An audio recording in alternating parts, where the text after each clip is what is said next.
So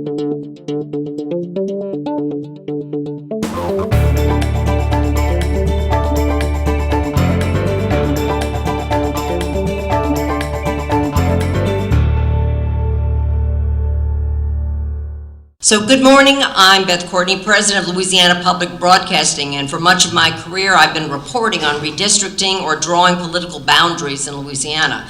One of LPB's earliest stories that you may see on our archives concerns the Justice Department's rejection of Louisiana's planned congressional districts following the 1980 census.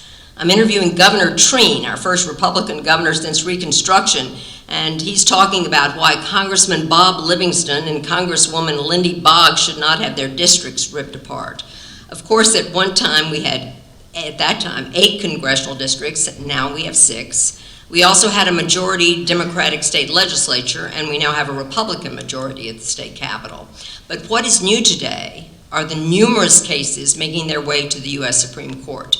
Wisconsin, Maryland, North Carolina, Texas. The law is clear that racial gerrymandering is unconstitutional. You may not draw districts diluting minority voting strength. But what if districts are drawn to favor certain parties? Well, is this simply a clever strategy or is it unconstitutional? Joining us today are Louisiana legislators, and was going to be a former state senator who could not join us this morning. And I would like to introduce them now. Representative Pat Smith of Baton Rouge, currently serving her 3rd term in the Louisiana House, chair of the Legislative Black Caucus. She serves on the Important Appropriation Committee and is a leader in education issues in Louisiana. Next to me, Senator Neil Reiser of Columbia, Louisiana. He operates funeral homes in Caldwell and LaSalle parishes. He's served on numerous boards of insurance and financial institutions, and Neil has also been involved as a candidate for Congress and statewide office. Now we have next to him Senator Norby Chabert, who has had a long and successful career in government relations. He's a graduate of Nichols State University in Thibodaux and is connected to Southwest Louisiana as a businessman and strong advocate on numerous financial committees at the Capitol. So we have 3 outstanding legislators who will all be term limited in 2020, so they may speak freely. So, my first question to them, based on the conversation the lecture we just heard from Robert, is currently the Louisiana Legislature is charged with drawing political boundaries. Do you think it is possible for this political body to draw fair districts? So, Norby, I'm going to begin with you. Well, I think fairness is certainly in the eye of the beholder. Okay, if you're in a majority party, particularly when it comes to congressional districts, we have kind of maintained that agreement, if you will, amongst legislators that unless you really get into a true battle on lines in a certain area, that I'll draw my district, you draw your district, and hopefully you can appease as many legislators as you possibly can. Congressional district's a little bit like a knife fight, particularly when you're going to lose a member, which has been, the circumstance that we've had for so long. That's when, the parties that are in control really have a lot more influence than the minority parties. You see a lot of outside influence coming in from D.C. Like Robert said, you don't see a whole lot of lobbyists around the Capitol, but you probably see your congressmen and women more so during that legislative time than any other legislative time. I think I met with every congressman. At the time, I was serving as interim member of Senate Governmental Affairs, so I was intimately involved in the process.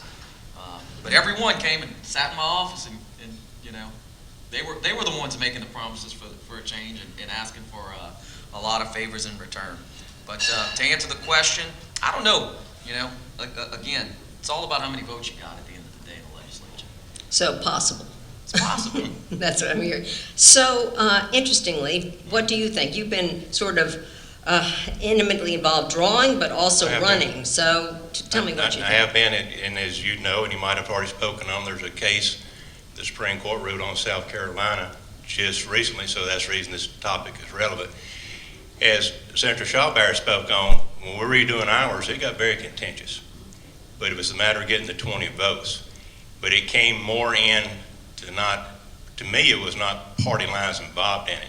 But to say that it was not a battle, I had a couple bills that had one that I thought I had 20 votes on right to the end, and we looked up and it was 19. Eric Pawnee, Representative Pawnee, had a bill that came across that I ultimately modified and adopted, kind of a little bit cleaner than what I wanted. We felt like in our part of the world that we wanted 2 districts. As Senator Schauber said, we'd lost one.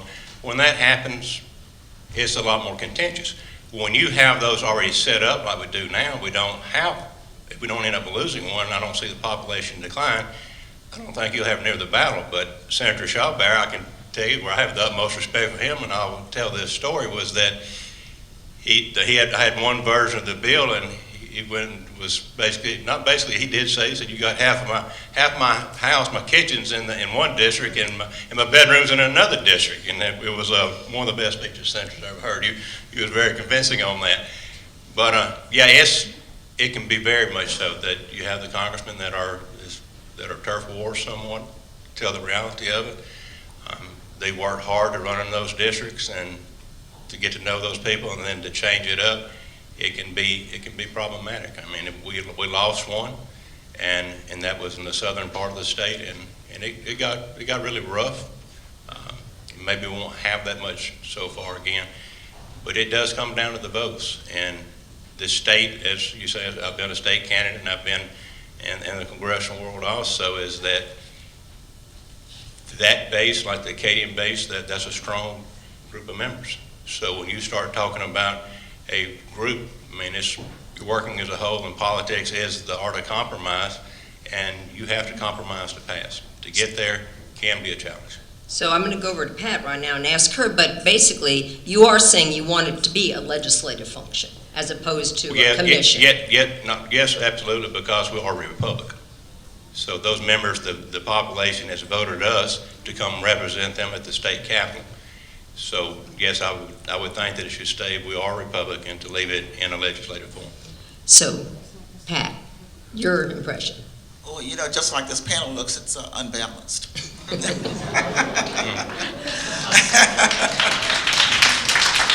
I do want to say, though, that there are some concerns about redistricting coming up in 2021, and whether or not we remain as a complete Republican Senate and House.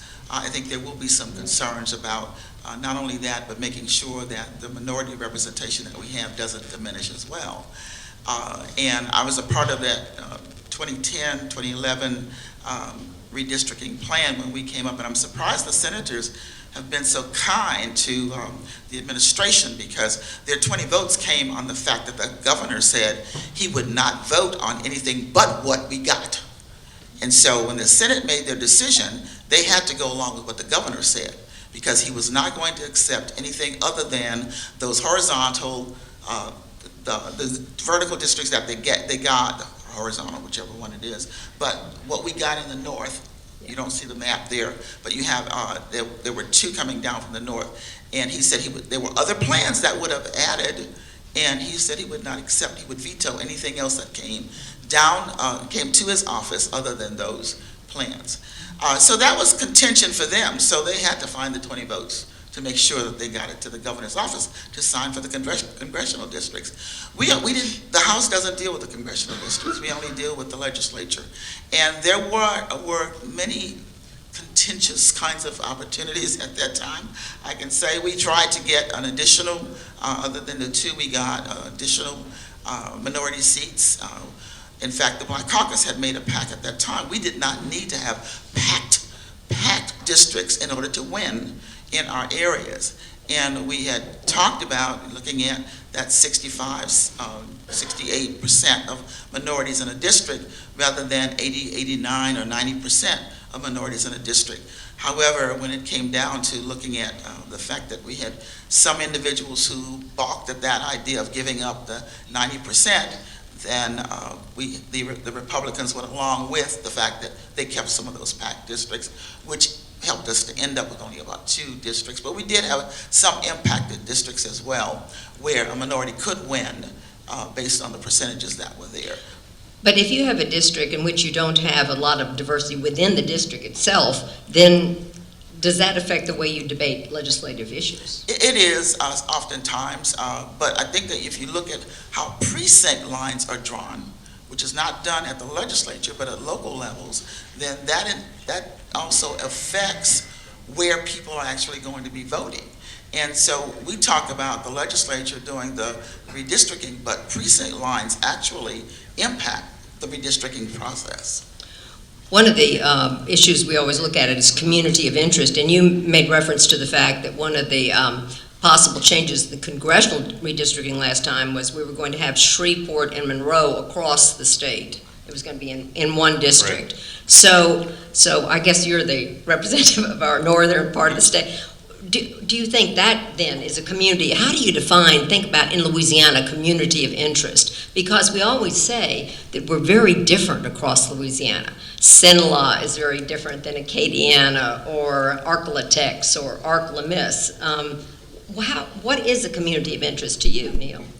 To answer that, and someone most certainly free to disagree with me, but when you start talking about the west part of the state, the similarities, when you start getting into Jennings, to me, you're leaving a little bit about the Acadian parishes, and you're entering in more to the Lake Charles, kind of more of the culture, and that culture seems to follow that more even towards Shreveport.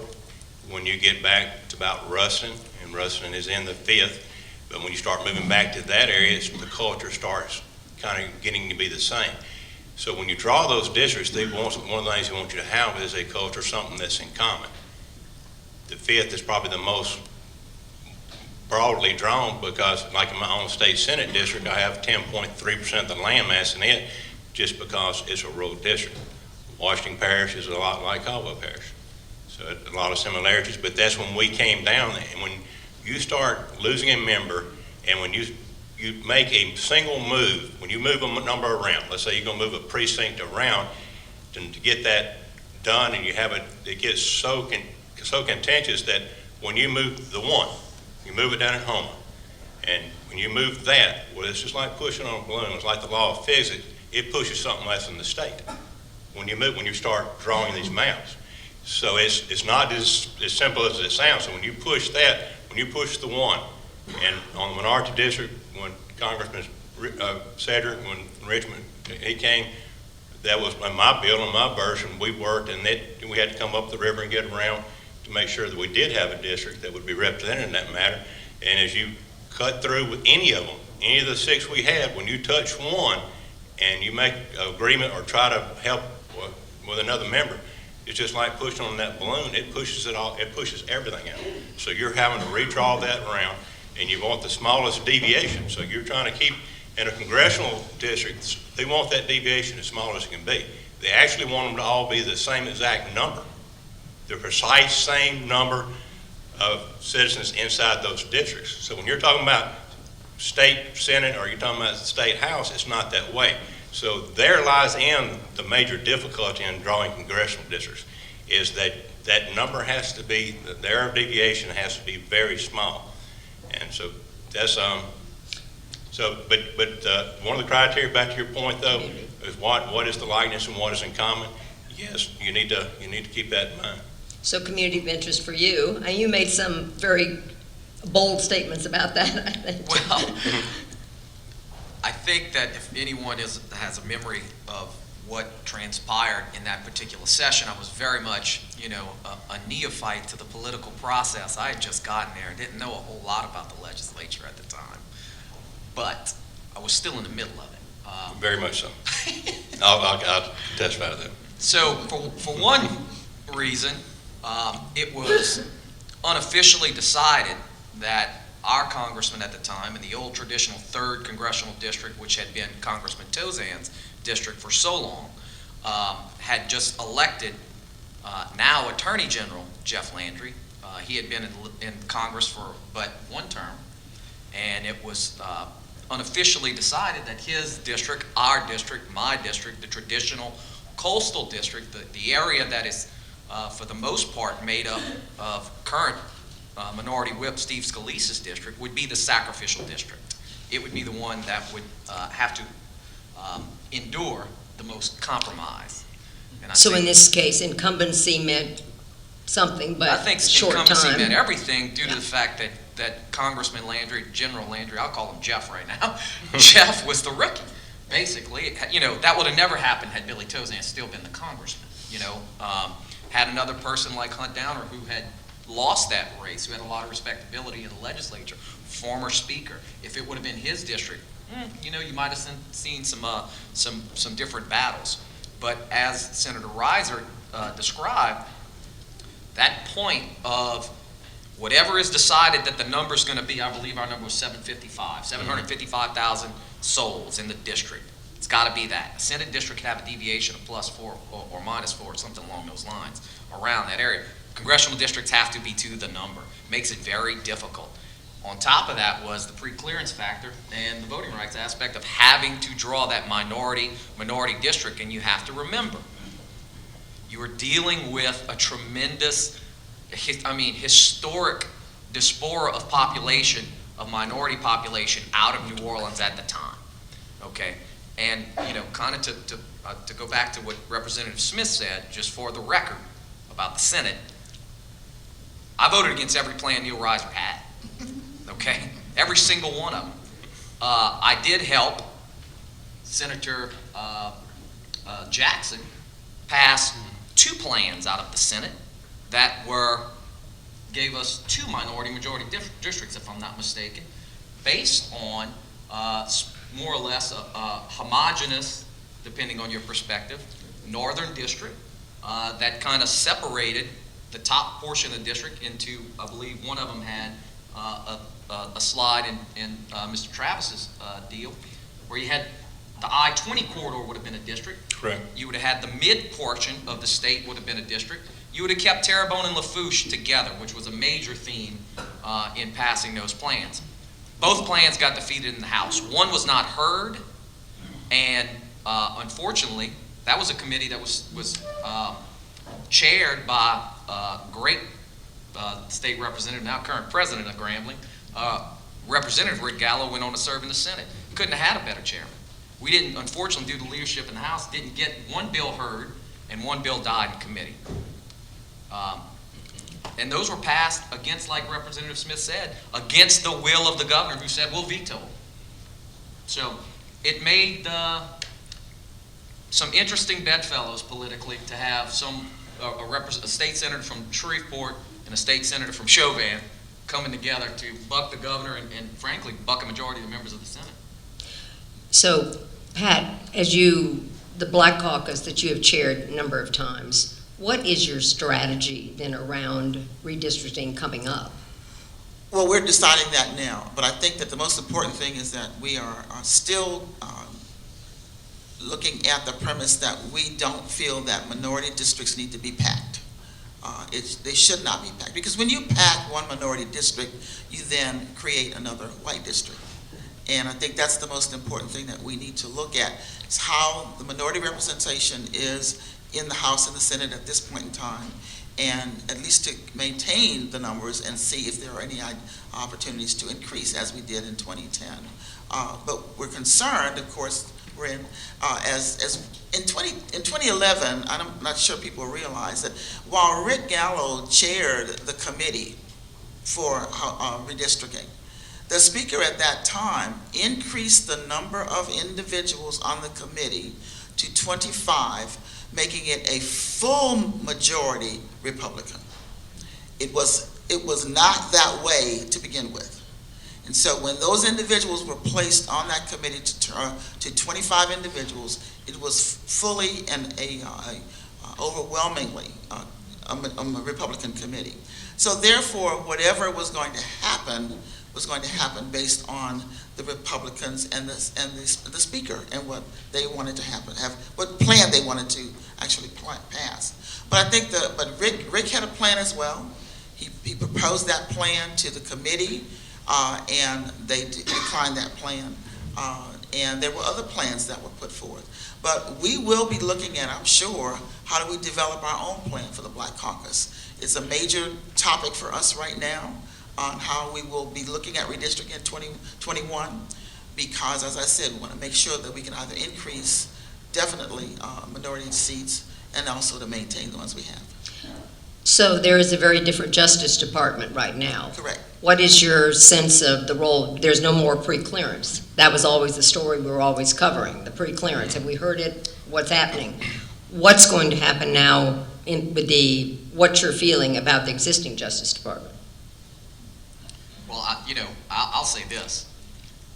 Prior to the session, the members of, I believe it was the House H&GA and the Senate H&GA, I know for the Senate Governmental Affairs, went up to D.C. And you got to remember the time you had an African-American president, African-American attorney general, and at the time, that the head was someone that I guess today would be described as hyper-partisan because he is the head of the Democratic Party. It was Tom Perez. Okay, we went up and met with him in his office with staff and kind of went over the parameters. I said, there's no way that we're going to put forward a plan that isn't going to undergo the utmost scrutiny in terms of fairness, given the political players in D.C. at the time. When we eventually passed Senator Rice's plan, I said there is no way that this plan gets passed by this Justice Department. Passed on the first trial. Passed on the first trial. And even given the districts that we had that gave alternative plans, like Senator Jackson's plan, where we had a competitive minority, second minority district, y'all, we were reaching, okay? I mean, it was a struggle to put together those minority populations, keeping under the context of, we got to make this look as homogenous as possible. We got to make it look as non-gerrymandered as possible. And, we see it with Senate redistricting. Something that impacted me particularly because of the Voting Rights Act, the diaspora from Orleans. We had to lose a minority-majority district from Orleans, from the greater New Orleans area. Had to go to where the African-American population was, all right? Well, in trying to find it, it was in the river. It's not, happenstance that Congressman Richmond's district is just an elongated, larger version of what was, at the time, a district that would eventually be won by Senator Troy Brown, now won by, I see Senator Price is here. I believe it encompasses, 8 parishes? 8 parishes, okay? So it's difficult to get that type of stuff done, even when you have the best intentions at heart. And to echo something that Representative Smith said, when we brought Senator Jackson's plan to the House, we had 2 that had passed the Senate. 1 didn't get a hearing in H&GA because of the factors she described. 1 got a hearing in House and Governmental Affairs. And when we walked into the committee, we had the votes. We had the votes. I sat right behind Senator Jackson. She was at the table fighting off the lions on that plan, and we lost. So the Justice That's Department politics. is different now, though. Completely. The Supreme Court is different now. But my point in all that is, here you had every factor going in the favor, which you would think would be, a Justice Department that would rule in favor of what, at the time, would have been 2 minority districts, and it didn't play out that way. So the question of will the Justice Department be fair, I think it all comes down to the law and how difficult it will be for our state to put forward something that they would have an objection to, given now that we don't even have to do pre-clearance. And let's talk about reaching that objective, though. I read an article just recently talking about a metro area in the U.S. and the rural area. So we're the rest of the states, I don't see us now, but potentially could see us here once again, just the reconfiguration of the population. So we have 42 rural parishes in this state, and so the representation, so you end up on that. Tensile Parish has about 5,200. I live in a parish of a town of 300, 10,500. Those individuals, you have to make sure they have a voice too. So that's one of the reasons you're talking about drawing and getting something with similarities and similar kind of values through that, is that you got to be careful with that component of it too. Well, don't you have the sense too, if you're in some districts, maybe you have a wasted vote? That's one of the phrases they talk about now too. And that's the way people begin to feel. If they live in a rural area, why should I even vote? We're talking about everything, statewide on down. Why should I even vote? Because it doesn't matter. Because New Orleans and Baton Rouge, Lafayette and Shreveport, they have the vote. So those, and we want everybody to be a part, but you continue to see that voter turnout be lower in the rural areas. Yeah, so do you agree that a wasted vote, then people don't turn out as much? Or? That's a possibility for sure, and it also involves how much outreach is done to individuals to ensure that they do go to the polls. You can't just say that people just don't go to polls because they just don't want to vote, but they've got to also understand what's on the ballot and be able to know who the candidates are and whether or not that candidate has their best interest at heart. So therefore, you've got to make sure that outreach is there as well for a person to understand that vote counts. Look at Virginia. I mean, was it Virginia? Yeah. With a tied vote, Right. and had to be decided by a lottery of some kind. So it's important that people vote because you can win by 1 or 2 votes, and people need to understand that. So we were talking again about the commonality of interest, and so Cedric Richmond represents Baton Rouge and New Orleans. Of course, we have the advocate doing Baton Rouge and New Orleans, and Right. whatever. Journalistically, we're now Exactly. doing a variety of things. Is that a stretch or not? Well, I think at first we thought it was. The most important thing is that people were able to come together and understand that it was a minority district trying to keep a minority in Congress, and that was the idea of having that minority district. And the only way to get it was to move farther into Baton Rouge. You couldn't go anywhere else to pick up the minority precincts in order to add them to that district too. So I think we've consigned to the fact that now Richmond is in Baton Rouge and New Orleans, and people call on him just like, and he has an office in Baton Rouge, so they call on him just like they do in New Orleans. So I don't hear any of you calling for an outside group, the work that say PAR did, or a consulting, to give you some other input. But do you agree that public transparency and hearings are important? With the individuals, those groups, there's some wonderful groups that have very talented people on it that do provide a lot of information, and we want those to continue. But as I spoke before, and the other 2 members can speak for themselves, though, the question was, should it still be a legislative process? And yes, that is still my belief on that. We are representing the people of the state, no matter who it might be, whatever the rural parish, wherever it might be. And I wouldn't want to see an outside group that come in might have a true special interest that would push a different agenda. So talking from your personal experience, I remember one state legislator from Southwest Louisiana who used to say, my constituents don't know if I'm in Baton Rouge or Washington. They kind of think it's the same thing. Do you think that ain't very far from the truth, Ian. I get that asked in the grocery store some, and I'm sure every member probably gets that. And a lot of people don't know when we're in session, when we're out of session.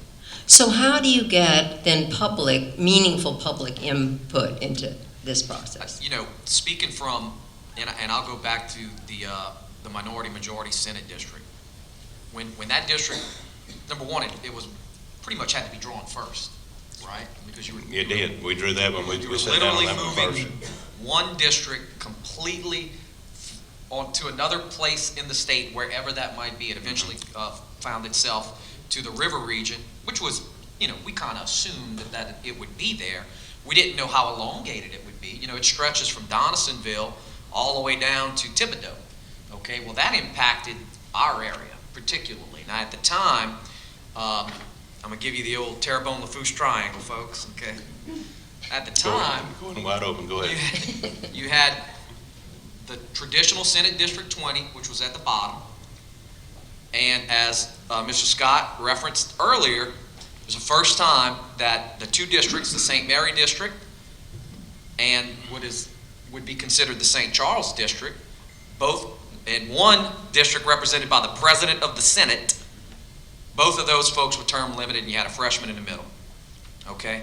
Compounded with the fact that from the north, coming down like Neil was talking about, pushing that balloon, you had the, influx of a district that, even though it would only be a portion, Ed, I can't remember how many precincts came into northern Lafourche Parish, all right? But it changed the whole dynamics of Thibodaux. Thibodaux now has 4 senators representing them, which I think is a great thing, personally. But you would have sworn it was the worst thing that ever happened in Lafourche Parish. So going to your point about outside interest, and Neil can attest to this, and I'm sure Ms. Smith can as well. There were all kind of plans submitted by all kind of folks, okay? The Thibodeau Chamber, the South Lafourche Chamber, the Terrebonne Chamber, they were coming up, drawing districts and saying, hey, what about this, what about this? All self-serving, all self-interest, not taking into account the metrics needed and how it would affect other areas. So to that point about can other folks submit plans, I strongly encourage it, but I wholeheartedly agree with Neil. I mean, it's a legislative process. It needs to be known to us. So, Pat, do you think technology, we've talked about how things have changed. It used to be Mike Baer sat there at a computer entering things and then talk about it on Channel 9. I mean, I remember thinking, really? This is in the early days of spitting out plans of sorts. And now, anybody, our grandchildren can go online with software and look at things. How is technology going to change this? Oh, it changed it to actually make it a little more efficient. You can sit at a computer and watch how the lines are impacting any other district as you move them, or any precinct that you move, how it impacts the districts that are contiguous to your district. So technology plays a big role in that, and I think Glenn and Glenn Kemp and those folks really enjoy the fact that they can use a mouse rather than using their hands to draw lines, that it's just come to that point. But I wanted to make one other comment about the outside groups. I think it's an unknown, because outside groups, you never know who's going to be the outside group, along with the fact that who appoints an outside group? What are the, who's actually A federal appointed? judge is different. Well, but sometimes, some of those groups are appointed by the constituency people, and you really want to know what their particular values are when they look at a map or what have you. But I think it's important that anyone who has a plan can present it to whomever, House or the Senate. And we had a plan, the Black Caucus had a plan the last time as well. So I think it's important that folks be a part of the process. The hearings are great. I think people have an opportunity to provide input as to who they'd like to see, where they'd like to be, whether the line's drawn to help them or hurt them.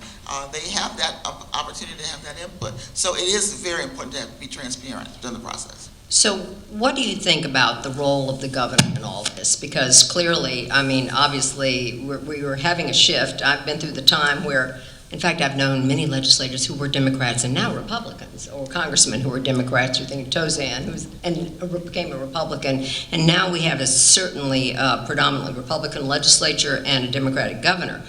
So how do you think that's going to play out, the role of the governor in this? From a legislative standpoint to a congressional standpoint, I mean, it's alpha and omega, right? I mean, as much as the governor was involved in drawing of the congressional district, that's how little he was involved in drawing of the legislative districts. Right. So what do you think the role of the governor is strong, how should be? Well, the governor, you have is a separation, so what he chooses to do when he gets that governor, a potential governor, whoever the governor may be at that time, it's going to be their individual decision. As far as the influence, just like they pose influence on legislation and on votes and committees, every governor's done that, and every governor will continue to do that. They have a floor staff that does that. They have chief of staff that's pushing their agenda. So it's the same process of getting the votes, I think, from the governor's perspective. Mm-hmm. And I think everyone's an individual. So I would assume that that individual would have something that they might agree or disagree with again. But when we start to recap it again, just so you know the complexity of it, and I mentioned it once though, if we divided up here into 6 different groups and drew up plans, you would see how difficult it is to end up to achieve that goal. When we're talking about pushing, I see there's our Secretary of the Senate out here today, and I can tell you we've had all 7 congressmen come in. I mean, these were like 20-hour days come in. Their plan was going to work masterfully, all of them. I mean, I'm not going to exclude anyone.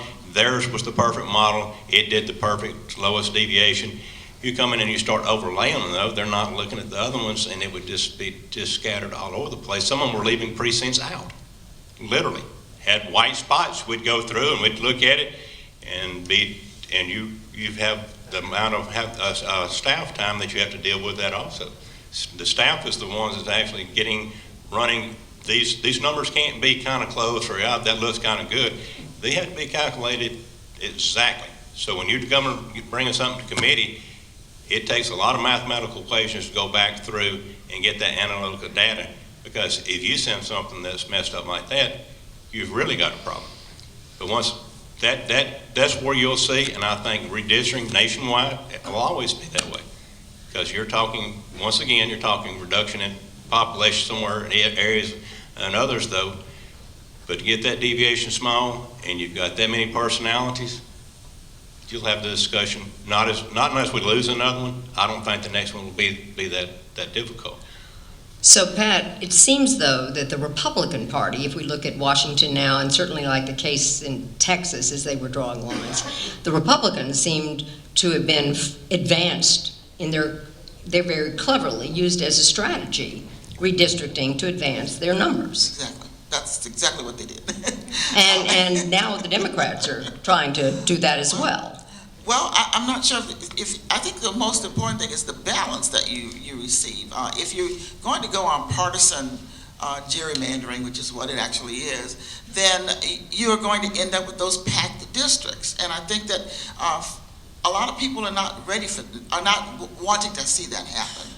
So therefore, the partisan gerrymandering is going to have a very hard time getting through, I think, even in Louisiana, because we already have enough packed districts. We need to see how to unpack to make them more balanced, to be able to have people to be able to have a vote for the person that they want to see representing them. So with all these cases coming up, though, Wisconsin, I mean, so let's look at what are the Supreme Court rules that you could have partisan drawing. It's okay. It's constitutional.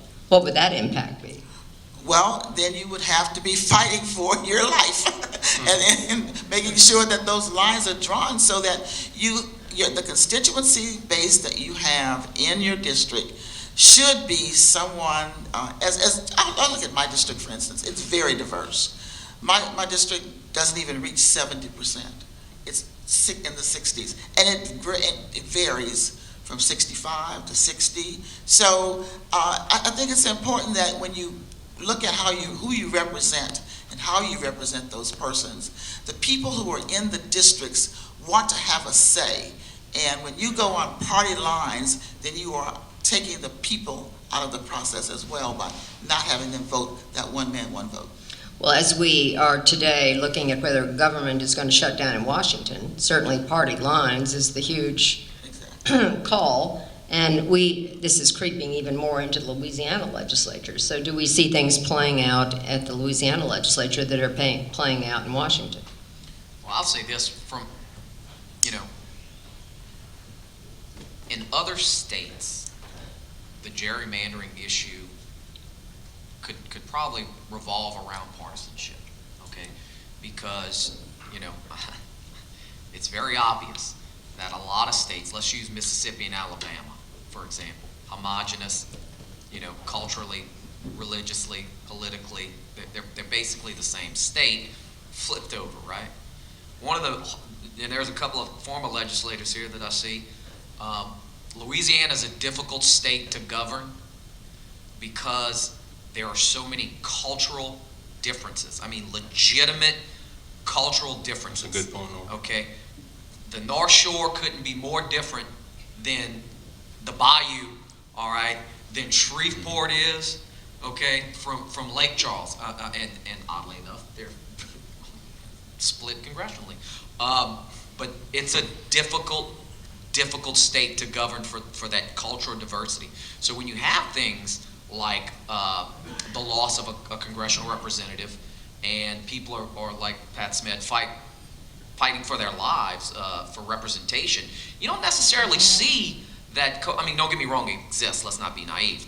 You don't see that hardcore coalescing around a partisan ideology so much as it is a regionality of I'll go back to our instance where we were losing our congressman. We were lobbying for the keeping of a district that resembled as much as possible what the old third looked like, because we have a lot of old European boundaries that still exist. For example, you've got Lake Pontchartrain, right? That's a major deviator from the North and the South Shore. On our side, you've got the Atchafalaya Basin, which is basically the geographical split from the eastern side and the western side of the state. So those things really play into your decision making and the sort of the coalescing of votes on what's acceptable and who's going to side with you. And it as we say, it ain't so much if you're going to be a Republican or a Democrat, on this. It's which side of the bayou you're from, right? And it was. I mean, when Senator Schauber mentions that, I think that's a good summary for this state, is that last redistricting was more turf battle. There was, and from my perspective on handling it, it was in the Senate. I can't speak for the House, but it's not Republican and Democrats fighting. We don't have that such an issue. It was truly the turf wars, and when Senator Schauber gave his speech on the floor, he had legitimate points. I mean, his points were legitimate. Was that on the one where y'all trying to give me 3 congressmen or 2? That's one where you got 1 vote and you thought you won. That's what I had the most respect for Norby. He looked at the board. He still thought he had won that amendment. but he was exactly right, and the point being is that you have the cultural differences and you want to maintain those together. Over the course of the 40 years that I've been looking at the legislature, yes, that played out, and that was true. And you can look at our archives, and you can see all of these stories. Prior to that, of course, it was, are you long or anti-long? But one of the things we, of course, have seen, Pat, is that race is still playing a very big role in Louisiana, has historically, and you see it in the future. And as the senator said, they couldn't speak for the House, but partisanship played a big role in the issue we had in North Louisiana, the Republican and the Democrat issue that we had in trying to create another minority seat in that area to move some precincts which were not only minority but some Democrat into a Republican district, and that House member just totally did not want that to happen. So, it does come into play when you're having discussions and trying to make a balance on giving individuals the right to be able to vote for a person that they feel will represent them. So incumbency is important, though, clearly. Yeah, it is. And we don't have very many women there to be incumbents. But we're having term limits, and so things may change, right? That's correct. In 2021, there'll be a lot of new people in the legislature. Governor, the leadership in both the House and the Senate will probably be different as well. So we don't know what's going to happen in 2021, but 2020 will tell us. I was trying to describe it to someone, and I was saying, when I was looking at it a couple times, it was sort of like you were in a game of musical chairs, and you're going around in a circle, and as we were losing in the congressional district, it was like, as you indicated, the last person in was the first person out, and it was sort of a game of personality, We went if you will. 8-7-6. Yeah, And 8-7-6, I right. think, barring any unforeseen incidents, this will be a normal redistricting process. You won't have to deal with so many districts moving from one portion of the state, such a huge diaspora of population moving. I think that hopefully we're doing positive and progressive things in Louisiana that are going to grow our population. And the next change that we see, hopefully, fingers crossed, will be the addition of another representative in the Congress. And I think that'll be a welcome thing. It's not going to happen this go round. Keep our fingers crossed, keep putting forward some good policy, growing our economy. You could see it in 31, but again, that'll be a good change, whereas this past one was just a knife fight because of the fact that we were losing such a valuable piece of political capital, and that was a congressional representative. So any final thoughts? I'm going to open it up and ask the audience if they want to ask anything. Do you all have any final thoughts? Basically, I'm just hoping that in 2021 that the legislature will understand the importance of having diversity and ensure that minorities are represented other minorities are represented in the House and Senate as well, because it depends on whether or not you have a large Hispanic or a large Asian population that comes up. They want to also play a role in being able to have someone that they can vote for that understands their quality of life as well. So I'm just hoping that there's going to be a good balance when we draw these lines, and that we won't be fighting for our lives.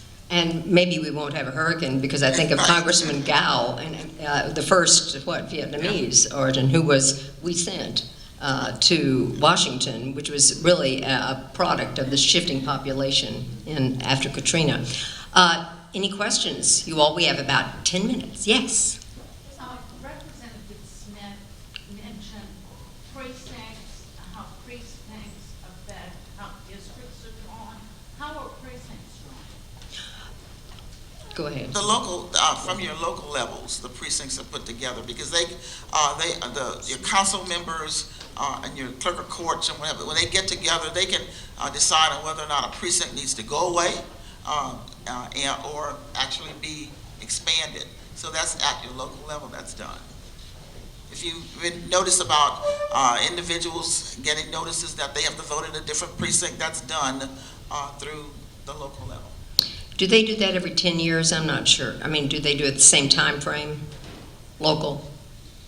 They're supposed to be Yeah, district. Good. Local. I see who I I'm not know sure. in the audience says yes. Yeah, okay, great. Am I correct on that, Glenn? As far as the precincts? Glenn Kemp? That's correct on the precincts, correct? Precincts aren't changed, But it's done at the local. they stay stable. Unless councilmatically changed, is what you're Unless the saying. council changes. Right, unless the Parish council, government authority. parish government, right. Yeah. Right. Any other? Way in the back.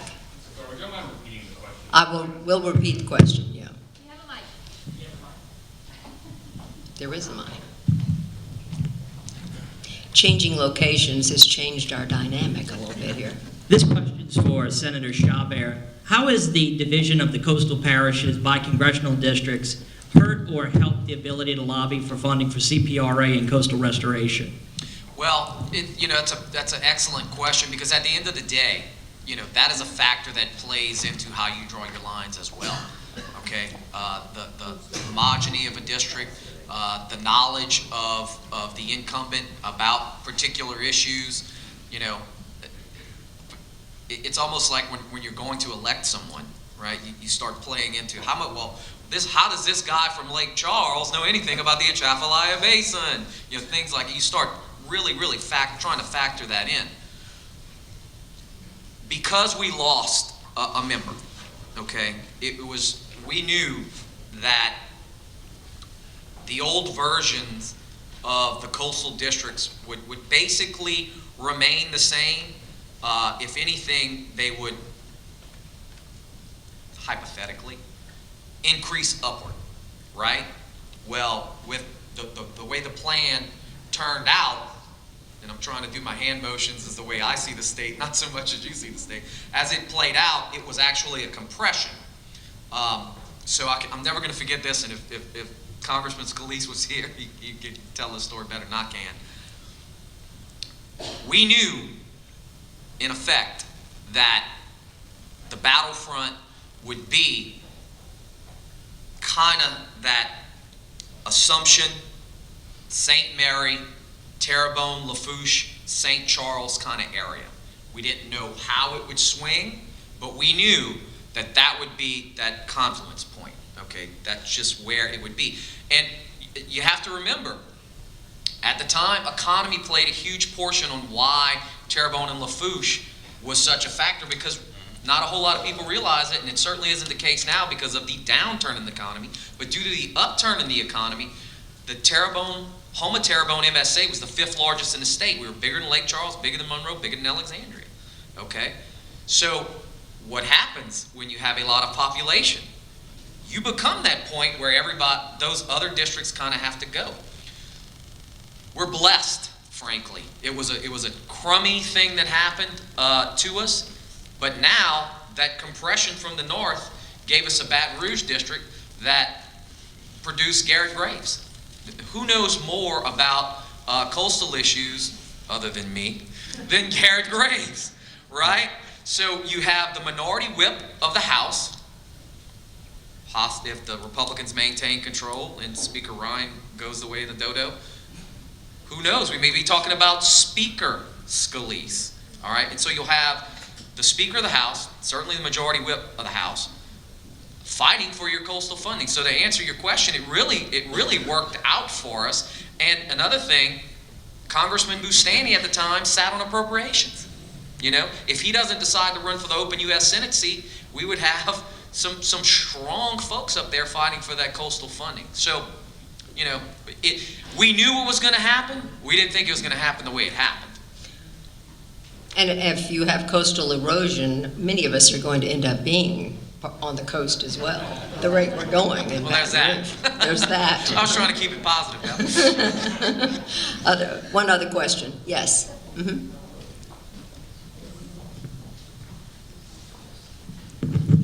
One of the topics that you keep coming around to is term limits. From a constituent point of view, we hear a lot about the positives and negatives of that.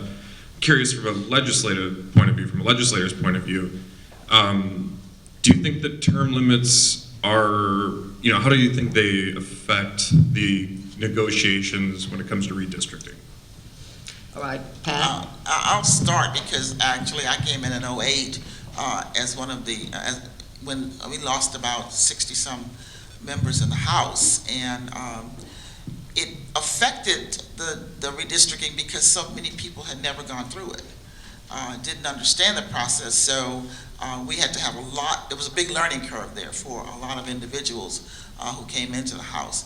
I believe the term limits really tends to send your knowledgeable people away if they're not in another chamber. But when folks gain a lot of knowledge in not only just a particular area, but have served in the legislature and constituents are happy with them, to us, term limits should be people voting people out, not having a law to actually vote people out. Because you do lose a lot of a knowledgeable basis for people who leave. Well, Pat, you're on appropriations, and it's taken some of the members several years to figure out what they're doing. Absolutely. I've been on appropriations since I've been there. But I also served in government before on the school board. But people coming into the House and serving on appropriations and not knowing how the budget actually works, they've had to have outside orientations go on so that they could understand what the budget actually does and what it contains. Reaction to term limits? I will go back and Pat, you make a lot of valid points. When Senator Charbonnet was talking about he's most knowledgeable of the Congressman Graves, in the Senate he is. So everybody comes into that building when they come with a special degree of talent. And so he knows it. I mean, he sees the offshore boats, he knows how all of that works. And it does take someone a number of years to do that. And when you lose that talent that goes out, you could have an area that, pretty much like redistricting we're talking about now, might have a member that gets elected. You could end up with somebody that has as much or more talent.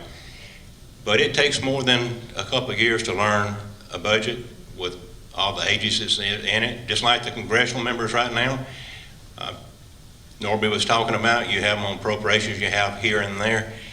It's hard as one member to learn and specialize and be the master of all, you know, learning those trades. So I've served on revenue, I've served on money committees. That's the area I know the best. And on other topics, and when that knowledge base leaves, yeah, it's a void, and I'll see it continue to be one. We have term limits. I came in on term limits. But I think the catch-up process or the learning and representing the people at the level that needs to be represented is always going to be a challenge. My perspective is a tad bit unique, and let me just answer the question first before I kind of pontificate on it. I believe in term limits, but I think that you need, from a legislative standpoint, not 3, but 4. That enables you to serve with no more than 4 governors, no less than 2. I got elected in 2009, September of 2009, I took office. My senator resigned and took over our local levy district because we were still reeling from the impact of some severe storms in Terrebonne Parish, and we really needed to have an expert, and Senator Dupre was an expert on coastal matters, had Levy drawn up matters. the majority of all the legislation that's currently on the books, created CPRA. We were blessed to get him to forego his legislative time left and was happy that the district hired him to run it. Been a tremendous asset. But I got sworn in on September 9th. Had I gotten sworn in on January 1st, I would have gotten a whole other term. So instead of serving, you get your three terms, that's 12 years. Had I been sworn in January, I'd got another term, that'd been 14, but instead of that, I'm serving 10. You keep up with that? And we've got a couple members, I think. All right. So to go to what Neil kind of said about expertise, all right, the reason why I think you need term limits is because you're blessed and lucky when you get someone that takes the job seriously, that is not in it for themselves, that is in it for the people, who wants to become a master of the subject matter that affects their area or affects the state. Look, we got a lot of unselfish folks out there that don't act in what I call a police jury mentality, whereas I'm just going to represent my district and we're going to do whatever's good for my district, and that's all we're going to do. Some folks go, I want to do what's best for the state of Louisiana, period, okay? And my district will benefit from that. On the other hand, go back to that alpha and omega. We elect some knuckleheads too, y'all. All right? We elect some knuckleheads, okay? And term limits, whether the voters of that particular district are informed or not, term limits sweeps them out. So, again, politics, as you know, anybody who took a poli-sci class, you know, it's about that spectrum and the swing of that pendulum. One day you're going to be in the penthouse, next day you might be in the outhouse. So, on that auspicious note. Well, I got a better way to say it. On some days, you the windshield. Other days, you the bug. Well, I thank you all for being with us. Thank you. Norby, Neil, and Pat. And actually, it's quite encouraging that so many people have turned out today to discuss a topic that is terribly important, and we will be following in the months to come as we see some of the Supreme Court decisions we hope that will be coming down, legal action. Thank you for allowing me to be a part of it. Good afternoon.